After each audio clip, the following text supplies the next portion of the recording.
Quelles sont les 3 raisons principales pour lesquelles, quand ta blessure d'abandon est active, tu es généralement attiré par des personnes qui ont un comportement évitant? Quand je parle de blessure d'abandon active, je parle quand ta blessure d'abandon s'exprime sous forme d'une dépendance qui t'amène constamment à courir derrière des personnes qui semblent te fuir ou ne pas être disponibles pour toi.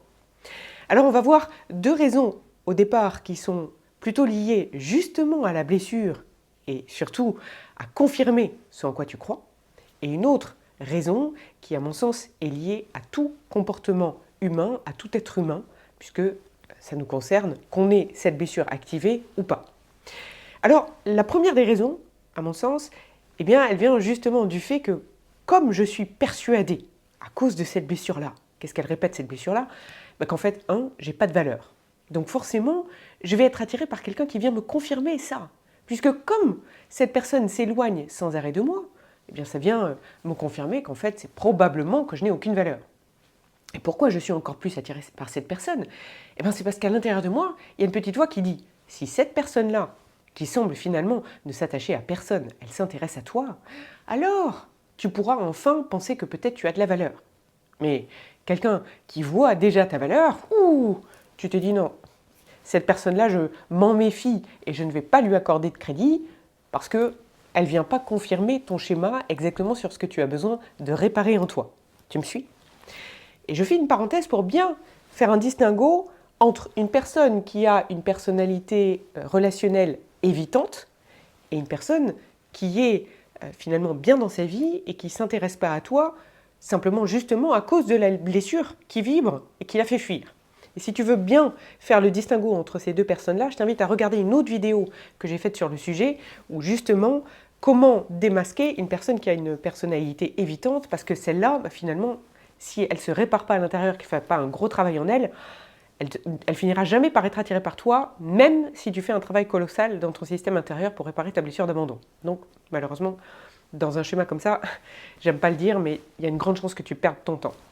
Je ferme cette parenthèse. La deuxième des raisons qui peut t'amener à être vachement attiré vers une personne qui souffre finalement d'un trouble de l'évitement, pour des raisons dont je parlerai dans une autre vidéo, c'est justement de venir confirmer une autre croyance, c'est celle qui nourrit finalement ton masque de victime. Je sais, c'est pas confortable quand je dis ça, mais j'ai été dans cette place-là et j'accompagne énormément de personnes dans mon programme de libération radicale qui vivent ce trouble-là et qui commencent souvent à dire « Non mais moi je me rends bien compte que je donne et je m'épuise ». Pourquoi tu t'épuises? Parce que tu donnes pas pour le plaisir de donner, tu donnes pour recevoir. Et quand tu donnes pour recevoir, oui, je sais, je suis désagréable quand je le dis comme ça, mais malheureusement, parfois, ce n'est pas les choses les plus agréables qui nous font progresser. Donc, je dis les choses qui font progresser. Quand on met le masque de victime, eh bien, on donne et on est content de ne pas recevoir parce que comme ça, inconsciemment, ça peut conforter cette croyance-là qu'on est un petit Calimero et que c'est pas notre faute, nous, on n'arrête pas de donner et puis il ne se passe rien. En réalité, on donne justement dans la croyance qu'on ne va pas recevoir. Parce que ça va venir conforter ce petit sauveur à l'intérieur de nous, parce que le sauveur, il vit avec la victime, dans le triangle de Karpman. Pas le sauveur du haut potentiel, ça j'en parle dans d'autres vidéos aussi. Là je parle du sauveur qui va avec le masque de victime. J'essaye de sauver cet autre en lui donnant beaucoup d'amour, mais finalement je ne reçois jamais rien, donc je vais pouvoir conforter le fait que je suis une pauvre victime dans cette relation. Et ça, de fait d'aller dans une relation avec quelqu'un qui est évitant, qui a une grande difficulté à donner et à être en lien avec ses émotions, en réalité, ça n'a rien à voir avec nous. Cette personne-là, elle souffre, elle a ses propres problèmes à régler, mais ça va pouvoir conforter toutes nos croyances à nous et nous draper dans cette souffrance finalement que l'on se crée. Donc voilà, je ne suis pas confortable de l'entendre, mais je le dis, c'est la deuxième des raisons pour lesquelles on est tellement attiré par ces relations dans lesquelles on va pouvoir s'envelopper dans notre souffrance. Il y a une troisième des raisons, à mon sens, il y en a certainement d'autres, mais pour moi, depuis l'expérience personnelle et professionnelle que j'ai, j'en ai identifié 3 majeures.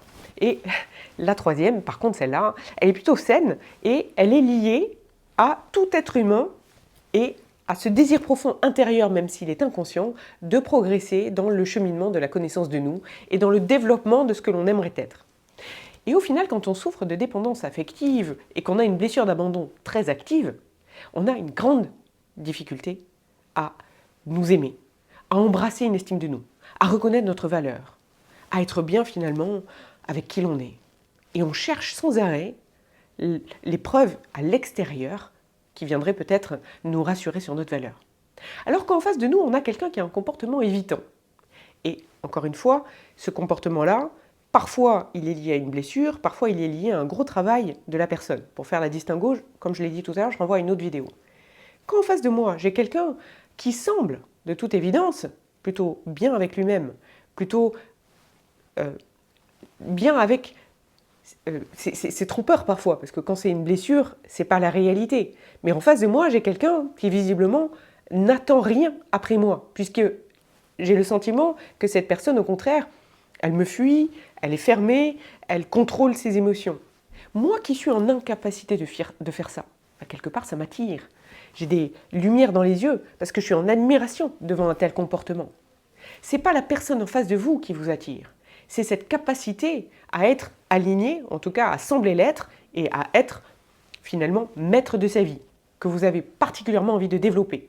Donc remerciez cet autre, remerciez cette relation, de mettre en évidence ce que justement vous rêvez de développer en vous et commencez à regarder à l'intérieur, à prendre vos responsabilités parce que vous avez tout autant la capacité de développer cela pour accroître ensuite votre potentiel de bonheur et aller chercher des relations avec des personnes qui sont finalement non pas évitantes, mais bien dans leur basket et quand vous le serez aussi, vont s'intéresser et commencer à vous rendre tout ce que vous êtes vous capable de donner.